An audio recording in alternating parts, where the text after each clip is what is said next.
Hey guys, in this video we're going to take a look at how you can enable or disable books and audiobooks to automatically download over a cellular network on the iPhone 15 series. First, let's go back to the home screen by swiping up at the bottom of the screen, and from the home screen tap on settings.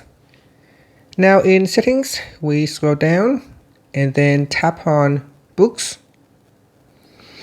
Next, go down to the cellular data section and then tap on automatic downloads. Now by default this settings is turned off, so you can switch it on.